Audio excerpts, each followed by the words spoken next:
Assassin's Creed Mirage is a game that promised to bring the series back to its roots, but did it actually do its job? Well, I would say it did a pretty great job. Do I think it could have been better? Sure, I have been seeing a lot of negative reviews of this game recently, and I actually don't understand what's to hate here. If you had the expectations set right, you wouldn't hate the game. Before even this game came out, we already knew that this was a Valhalla DLC, and this was not a hidden fact from the community. It is made up on the same toolset as Assassin's Creed Valhalla. That's why you will see a lot of things that are similar to that game. People might ask, well, in 3 years they still did not make any significant improvements over Valhalla, and the simple answer is, it is made by a different and smaller studio called Ubisoft Bordeaux. If you wanna see massive improvements, Assassin's Creed Codename Red is gonna come next year, and that is being made by Ubisoft Quebec that has a good amount of experience, so you can definitely wait for that game.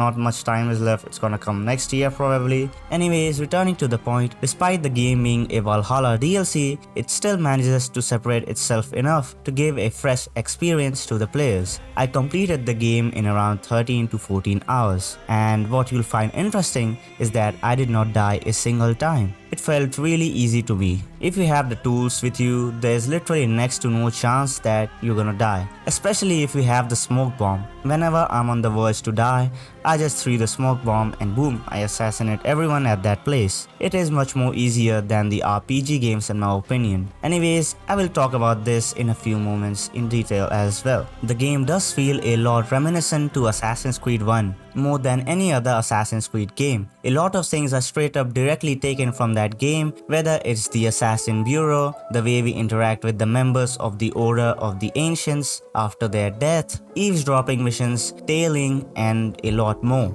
I found one more thing that is very interesting and funny is that the tailing missions are literally the same from the previous Assassin's Creed games. In Black Flag it was there, the guy stops in intervals and then sees back to confirm if we are not behind him, and the way he does it, it literally copy pasted from the previous game. It's pretty hilarious. Some things are taken from the other games as well. For example, the Notoriety System from Assassin's Creed 2, the black box mission structure from Assassin's Creed Unity, the skill tree which is similar to Assassin's Creed Syndicate, and the setting from Assassin's Creed Origins. The desert part of the game literally looks like Assassin's Creed Origins. You're just gonna feel, if you wear similar type of outfit, you're not gonna understand if it's Origins or Mirage. It has taken bits of every single Assassin's Creed game, but mostly it is very reminiscent of Assassin's Creed 1. I mean, that's their main inspiration. The studio also compared the game with Assassin's Creed 1 most of the times when they talked about it, and it was their benchmark for this. They also have a bluish filter which is there to remind you of Assassin's Creed 1, and I mean, it looks pretty sick, but I personally like the colorful and vibrant vibe of Baghdad, so I did not use it that much. Another thing that stems out of this is that a lot of people discuss that the game should have had parkour of Assassin's Creed Unity, and a lot more requests from other games as well. People also discuss that the game should be like the older Assassin's Creed games in general, and that's pretty funny because even the older Assassin's Creed games had a lot of different things, so it is not possible to implement every single thing from each game. Plus, some people were saying it should be like Assassin's Creed 1, some said it should be like Assassin's Creed Unity,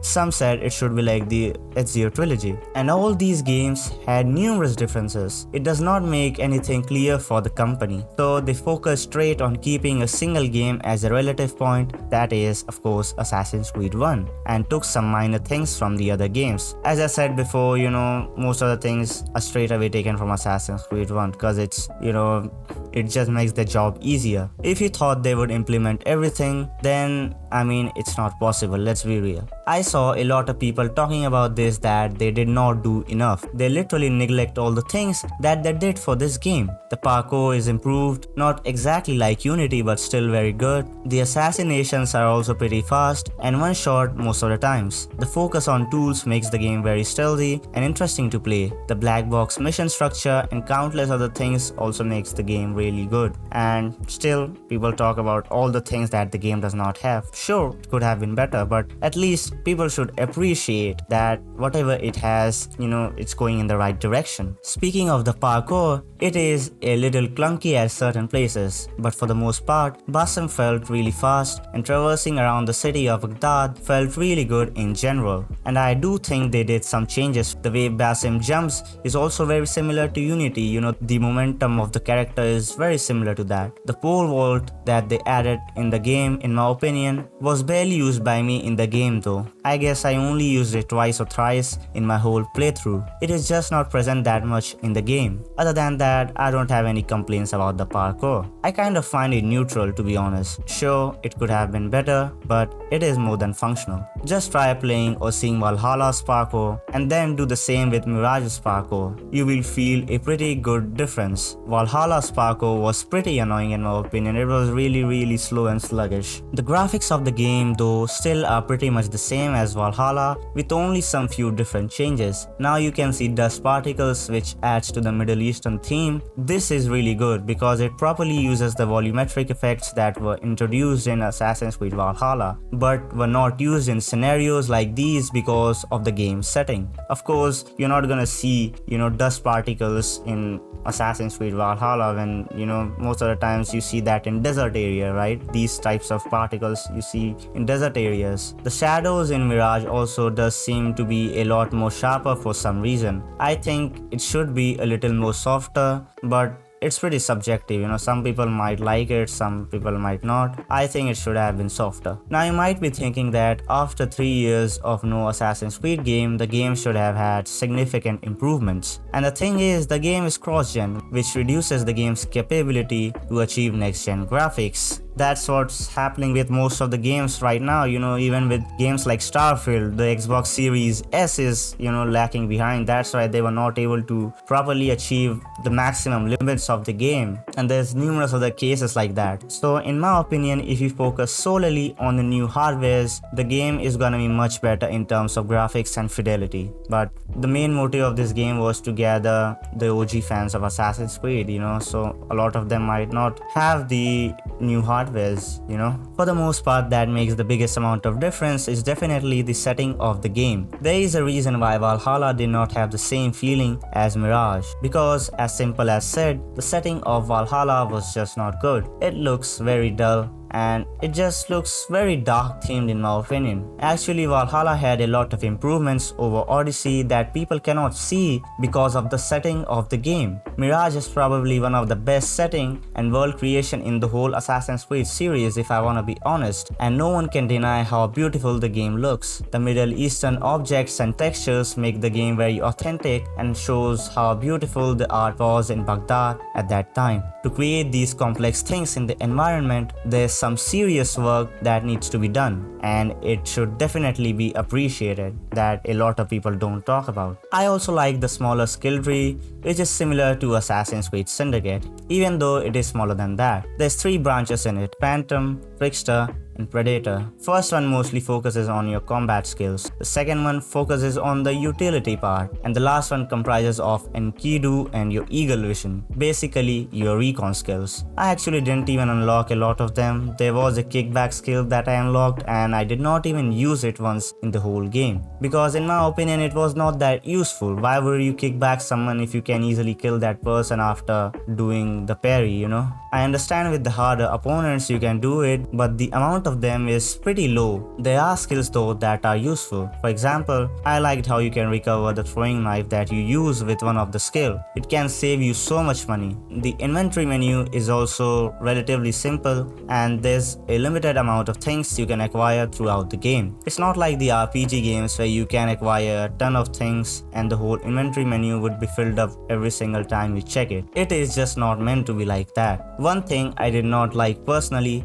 was the ability to not change the mounts and also Enkidu's look directly from the inventory menu. You had to go to the stable, which is pretty annoying in my opinion. In the whole game, like till the end, I finished the game, I did not do it, and after finishing the game I did it. So that thing was pretty much hidden from me. You can also buy ammos for the tools and other materials and stuff from the trader. You can upgrade your weapons at the blacksmith, and you can upgrade your outfit at the tailor. The outfits can also give you some perks that can be beneficial for you. There's also a notoriety system in the game, kind of similar to what you see in Grand Theft Auto games. There's 3 levels of it. You can clear those levels by tearing the wanted posters or bribing the Munadi. I really liked it personally. This is taken from Assassin's Creed 2, by the way. It just added an additional layer of complexity to the game in my opinion. There's Khidmah tokens in the game, which you can use at multiple areas. You can bribe the Munadi for removing your notoriety.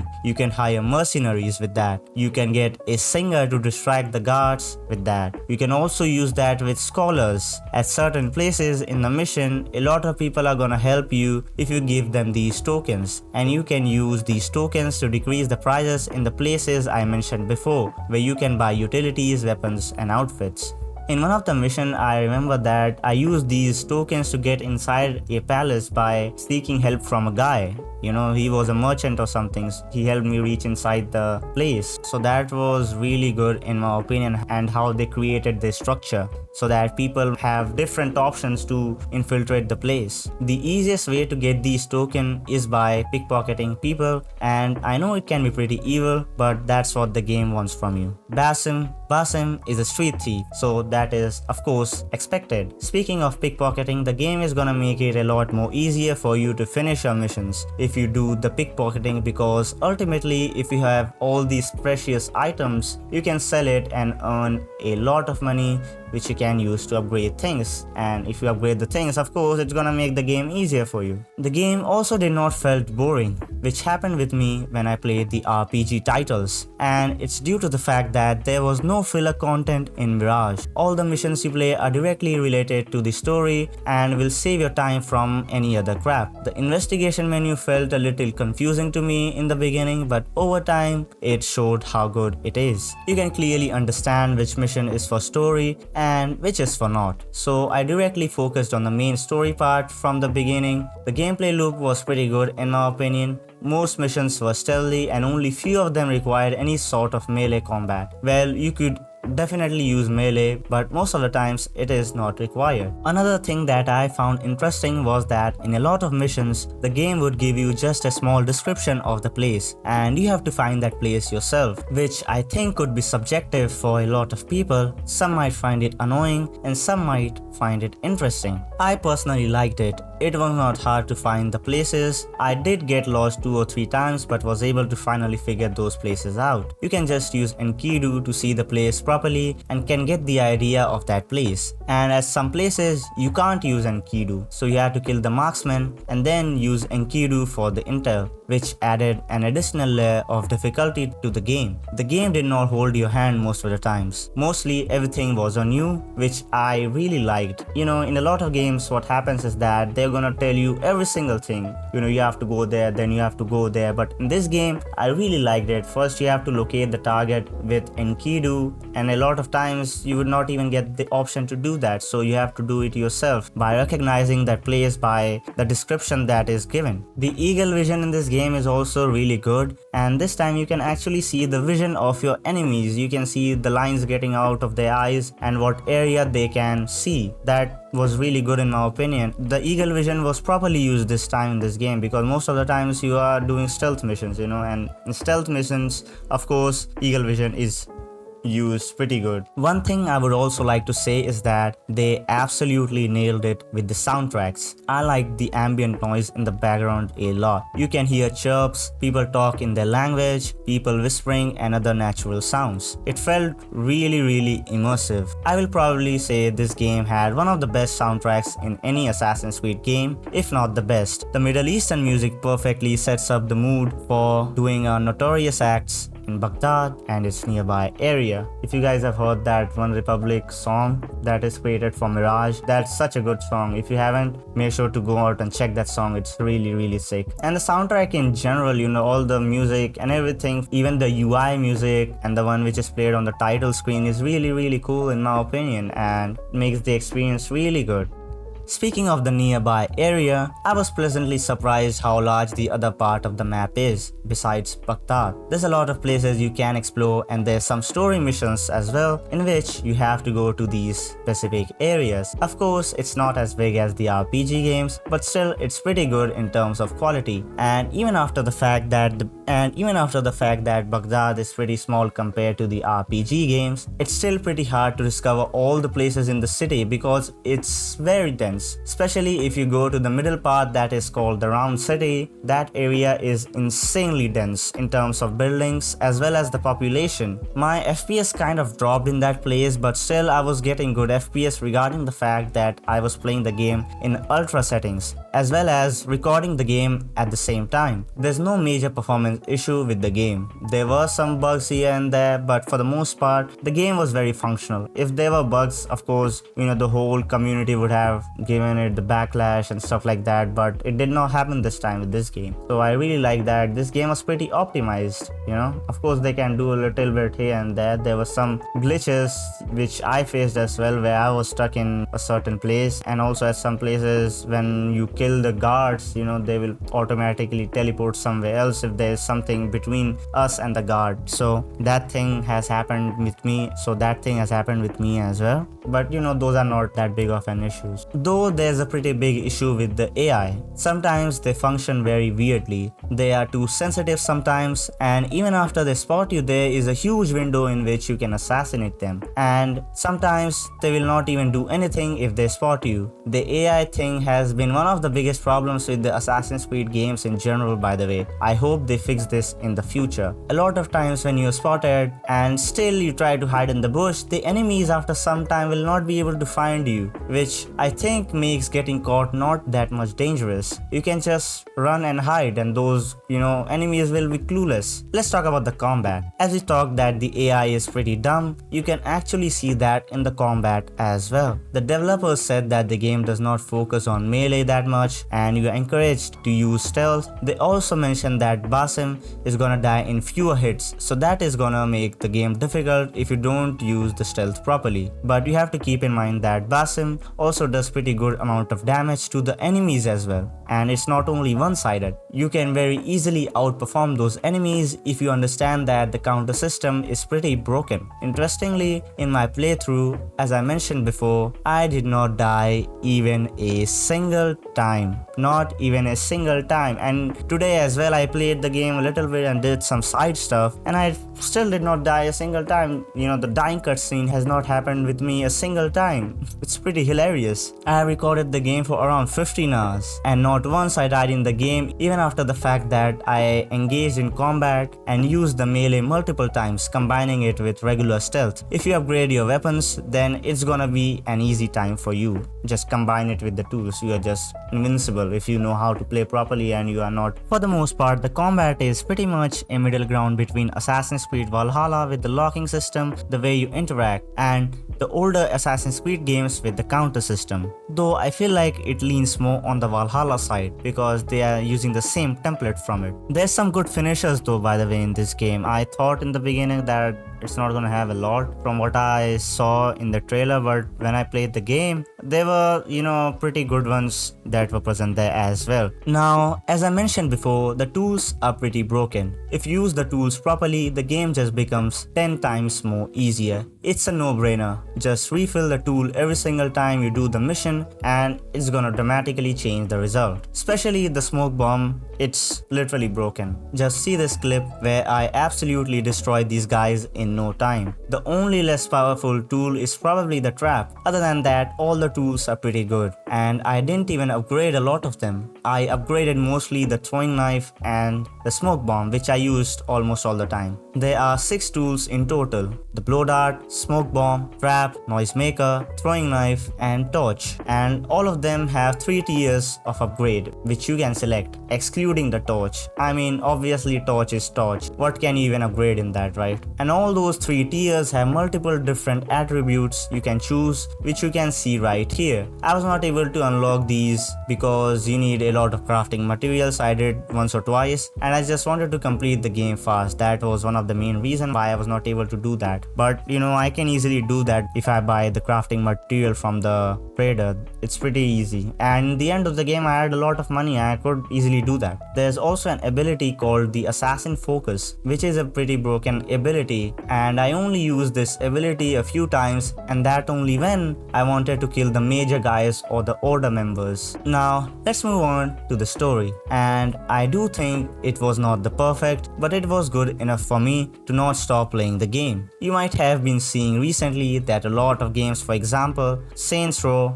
Forspoken, and many more, felt so bad in terms of their story. The state of stories in current video games has been pretty bad in a while, and even a game like Assassin's Creed Mirage easily tops all these games. Now, I'm not saying it is anything close to the Ezio trilogy or Assassin's Creed Black Flag, but it had its own charm in my opinion. Now we'll talk about the main plot of the game and what I think about it. The beginning of the game started with, of course, showing that Basim is a street thief and he does contracts for a guy named Dervish. Now that guy gets a lot of contracts from the Hidden Ones, so indirectly the Hidden Ones are giving the contract to Basim, but Basim is not official in their creed in the beginning. But after 2 or 3 missions, Basim gets into a conflict, and that starts the whole game. That makes the game interesting. And then he has to join the creed because he was hunted by the Caliph's soldiers that were under control of the Order of the Ancients. Now when he joins the creed, the training part is actually pretty lengthy in my opinion. A lot of people might find it slow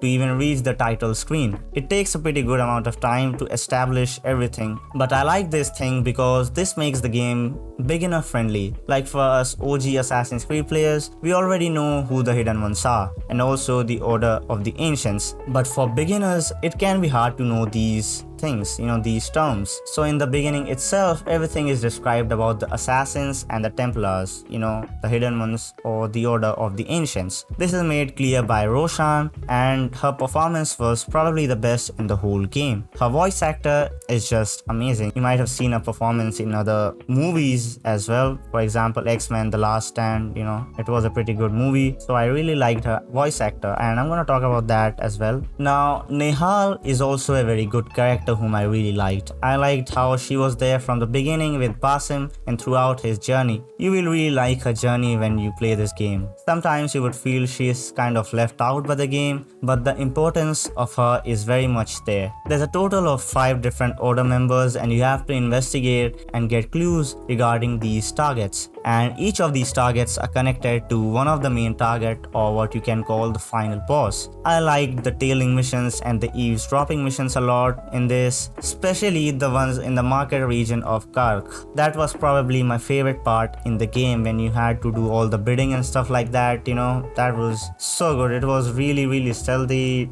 kind of dark. You are in a dark area. I feel like that was probably my favorite mission set. That was probably my favorite, if I want to be honest with you guys. And also one of the end part as well I really liked. Not exactly the very end, but a little bit before the end. I do think in the middle part of the game it got a little slow, but I was actually enjoying to do those stealth missions. My brain was mostly focused on what's the best and fastest way to achieve my objective and how I can assassinate everyone. It just works in this game. Even if the game had literally trash story, I would still enjoy the gameplay of Assassin's Creed Mirage. It was just amazing the way, everything was set up. You had to figure out things by your own. You had to go there and come back and forth to do, multiple investigations. It just was perfect in my opinion, and that's what I like from any Assassin's Creed games. I like how we also take help from the Zanj Rebellion, and I really liked Ali as a character as well, that he does not completely believe in the way assassins try to do the missions, but regardless,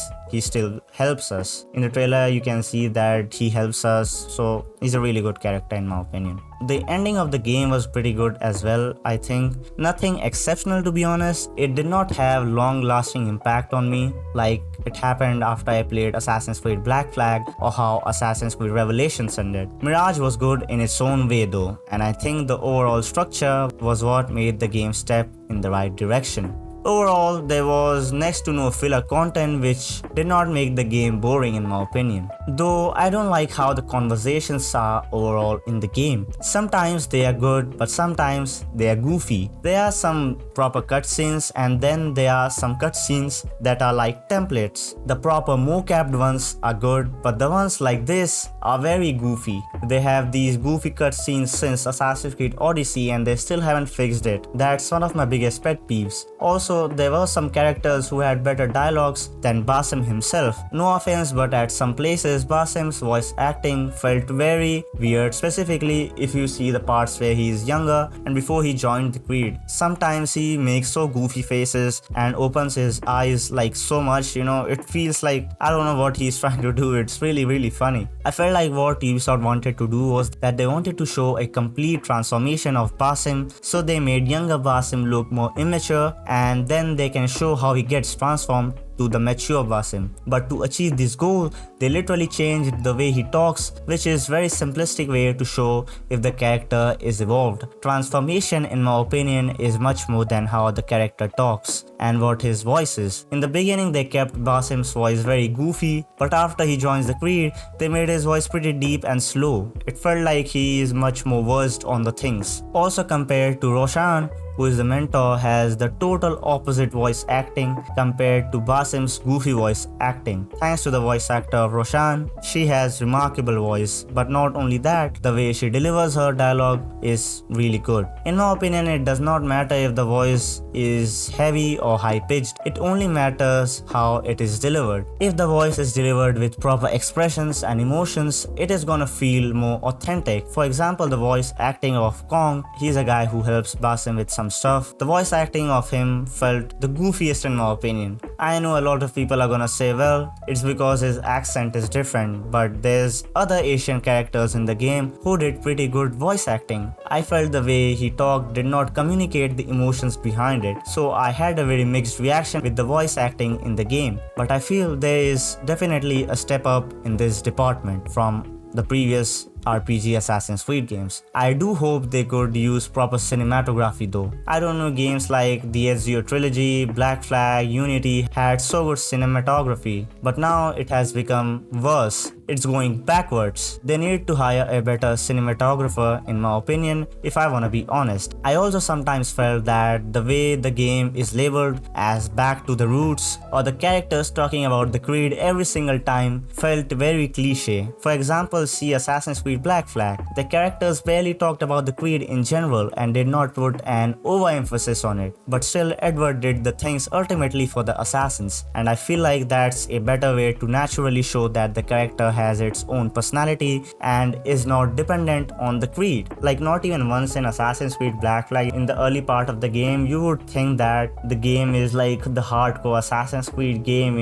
but over the time Edward starts believing in assassins and it's much more of a natural thing in my opinion. But in Mirage, what I see here is that Basim directly joins the Creed in like a very low amount of time.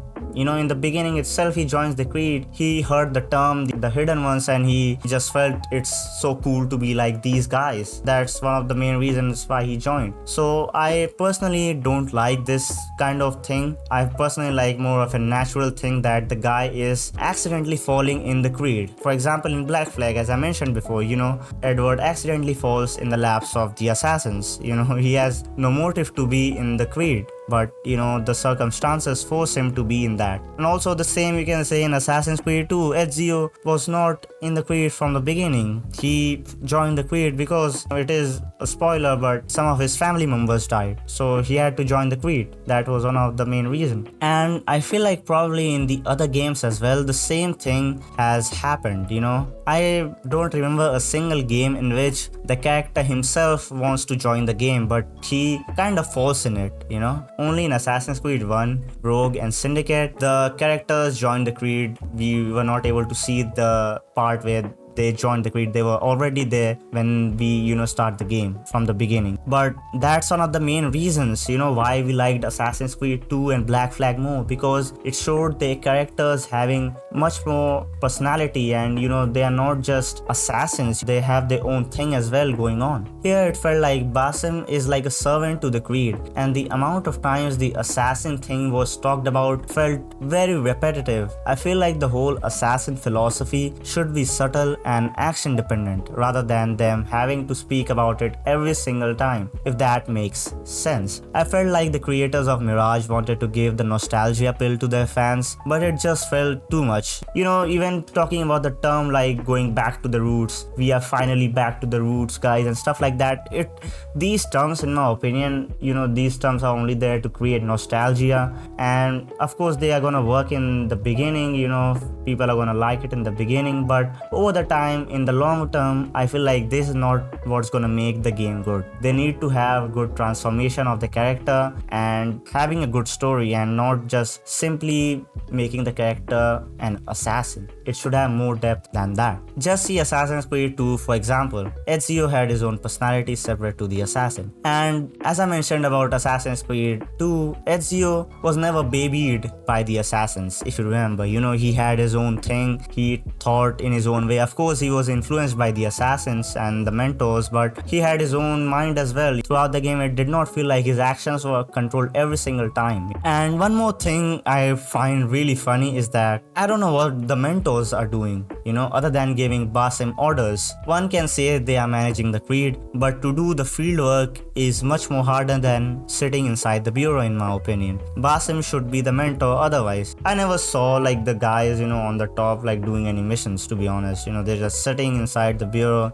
giving command. I just don't like that kind of thing. At least once or twice in the whole game, they should have given a mission. For example, Roshan or Fulad, they should have had missions with Basim where they are together infiltrating the palace. That would have felt good, in my opinion, that all of them are working together. But here it felt like a lot of times we are just going solo. Only the rebels, that include Ali and Beshi, had some part in helping us. Other than that, the assassins themselves, the mentors, did not do anything with us. I felt like Ali did more than the mentors. It's pretty hilarious. Basim's character also does not have a good transformation, in my opinion. It is kind of stale. I feel like in particular moments they had the option to make it more intriguing, but they missed the opportunity. Of course, I can't talk about everything, otherwise it is gonna ruin the game for you. I'm gonna make a detailed review on what could have been with the story as well, so hold up. Other than the main mission, I also played side quests, including the 40 Thieves one, which was actually a pretty short quest. Most of these side quests can be done in like 5 to 10 minutes max. They are also very limited in number,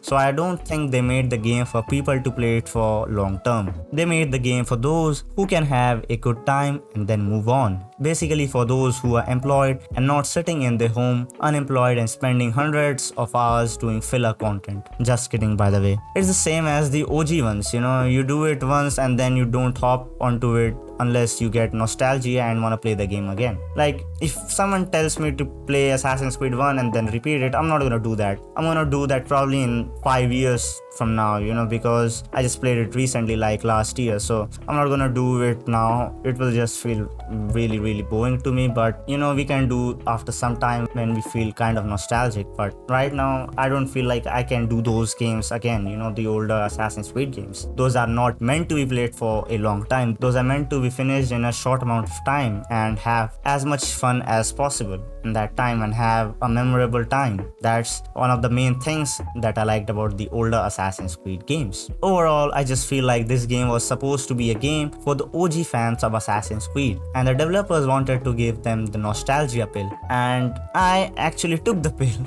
It seems there's a lot of hate that the game got without any reason. Let's be real. A lot of people expected it to be better, but they don't know the game was basically a Valhalla DLC. This game was not meant to be a blockbuster in the first place. It's a much shorter game to cater a specific audience. I do think if they continue this style of Assassin's Creed games, I would definitely appreciate it. It just needs to have a bigger scope. Now, of course, as I talked about this, I actually feel like they should just stick to this formula and just make the game much bigger in scope. Assassin's Creed 2 was a game that had a pretty big scope at that time, but I want to see a game like that, or Mirage, to have a big scope where you can play the game for like 40 to 50 hours, and I would really enjoy that. And of course, we don't want filler content. If they can provide 30 to 40 hours or 30 to 50 hours, for example, if they can create a game that long without any filler content, that's my dream game, where they focus on the traditional type of Assassin's Creed games and just make it more bigger in scope, just increase the time of it and how much time it takes to complete the game without adding filler content. That would be my ideal scenario. I don't want RPG games to make the games bigger. I want games like the older Assassin's Creed games and just increase the time of those games. That's how you can balance the quality and quantity. And I know it can be pretty hard, but I do hope that Ubisoft can achieve that. They have done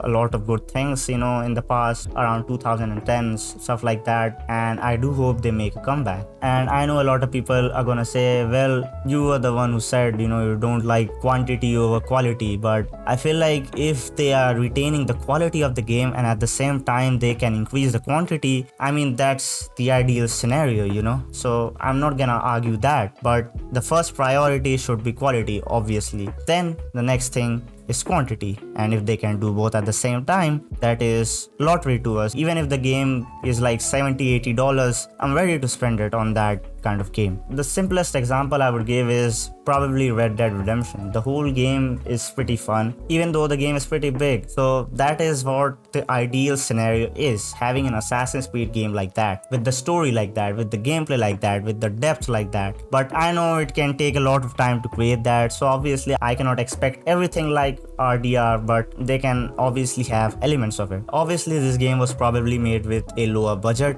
It is developed by a much smaller studio as well, which shows that the game was supposed to be a buffer and testing game till the next entry in Assassin's Creed franchise, and that game is obviously Assassin's Creed Codename Red, that is going to be set in Japan. I think that is the game that is going to have bigger scope, as it is being developed by Ubisoft Quebec that made Syndicate and Odyssey. But I'm even more hyped for Assassin's Creed Hexe, because it is said that the series is completely going to change how it will work, and there's going to be massive improvements, and it is being developed by Ubisoft Montreal, which is the head studio of Ubisoft. So I expect a lot from it, and it has got a lot of time to be made as well. Red is coming next year and Hexe is coming in 2025, and there's a lot more other games which I talked about in my previous videos. They talked about 11 Assassin's Creed games that are in the making. You can check that video out. These games still have a good amount of time to have the massive improvements that people were talking about, so I'm really hoping that these games do a great job. Of course, Assassin's Creed Red is gonna be an RPG game,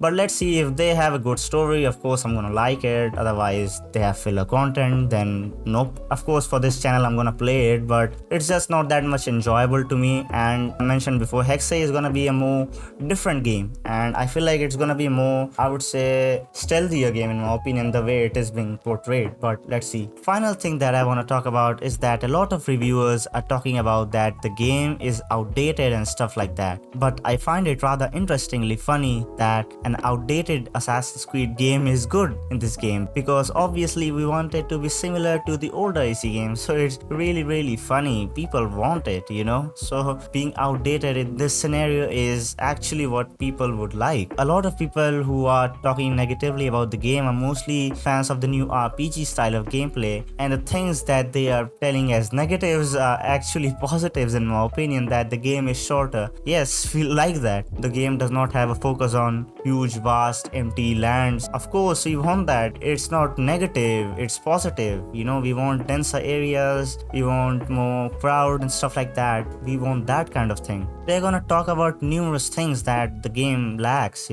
They think that Assassin's Creed should rather follow the RPG style, which I think they can include, of course I'm saying, but a lot of these things that they are talking about is actually, positives in my opinion. Majority of the OG Assassin's Creed fans are liking this game. I'm not gonna lie. It's what the internet is. Only the loud minority is heard most of the time. I bet most of the people who'll play the game are actually gonna like it. It is also not a full priced game. Plus, you have to consider the inflation as well. It is much better than those bloated RPG games that a lot of people forget to mention about. Anyways guys, I hope you enjoyed this video. If there is anything I missed, because this was a pretty big video and it's pretty hard to have everything in the video. So I hope you enjoyed it. Make sure to like this video and consider subscribing to this channel. Feel free to comment down below if you have any thoughts on this video, and of course, as I said, if I missed anything, you can definitely comment down that below, and I'll see you guys in the next one.